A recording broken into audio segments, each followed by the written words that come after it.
அவர் சகலவற்றையும் செய்ய வல்லவர். எல்லாவற்றையும் நன்மைக்கு ஏதுவாகவே தான் நடத்தி கொண்டிருக்கிறார். ஆமென். அவருடைய செயல்கள் ஆச்சரியமானவைகள். எனவேதான் யோபுவை குறித்து யாக்கோபுல சொல்லப்பட்ட வார்த்தை, அவருடைய முடிவை குறித்து கண்டிருக்கிறீர்களே. யோபுவின் பொறுமையும் பார்த்தீங்க, கர்த்தருடைய செயலின் முடிவையும் கண்டீர்கள். அவருடைய முடிவு மிகுந்த இரக்கமும். ஹல்லேலூயா. என்னை நடத்துகிற தேவனால் நடத்தப்படுகிற பாதை. நான் அடிக்கடி சொல்லுகிற வார்த்தை, ஒரு தேவ பிள்ளை 2 காரியத்தில் ரொம்ப கவனமாக இருக்கணும். ஒன்று, நான் நடக்கிற பாதை எது, கர்த்தர் தான் இந்த பாதையில் நடத்துகிறாரா? 2, என் கூட கர்த்தர் இருக்கிறாரா?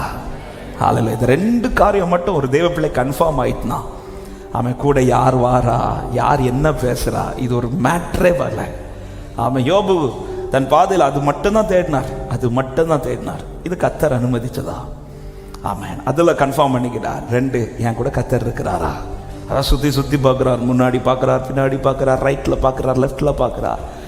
ஆமாம். கீழே பார்த்த போகிறதா கன்ஃபார்ம் ஆச்சு. என் கால் மட்டும் இல்லை, ஆமாம், என் கால் வைக்கிறதுக்கு முன்னாடி அவர் கால் முன்னாடி போயிட்டு இருக்குது. என் கால்கள் அவர் அடிகளை, ஹல்லேலூயா, அவர் அடிகளை.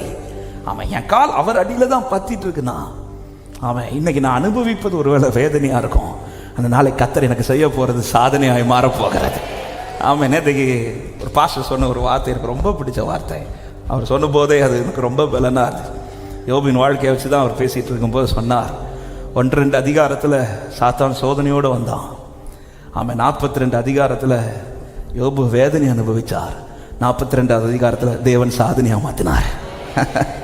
சாத்தான் கொண்டு வருவது வேதனை, சோதனை. நாம் அனுபவிப்பது வேதனை, அவர் செய்வது சாதனை.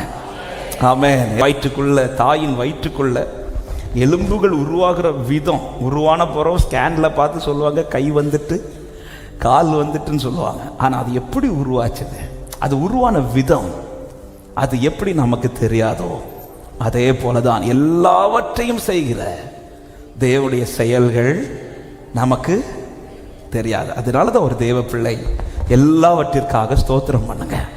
தேவன் எதை அனுமதித்தாலும் ஸ்தோத்திரம் பண்ணுங்க. அப்படி செயலின் முடிவு மிகுந்த இரக்கமும் மிகுந்த உறக்கமும் உடையதா இருக்க போகிறது. அது சாதனையாய் தான் மாறுமே தவிர அது வேதனையாய் முடியாது என்று விசுவாசிக்கிற தேவ பிள்ளைகள் கரங்களை தட்டி ஸ்தோத்திரங்களோடு, ஹல்லேலூயா, என்னை அறிந்தவருக்கு என் வழியும் தெரியும், அவர் என்னை நேர்த்தியாய் நடத்துகிறவர். ஹல்லேலூயா.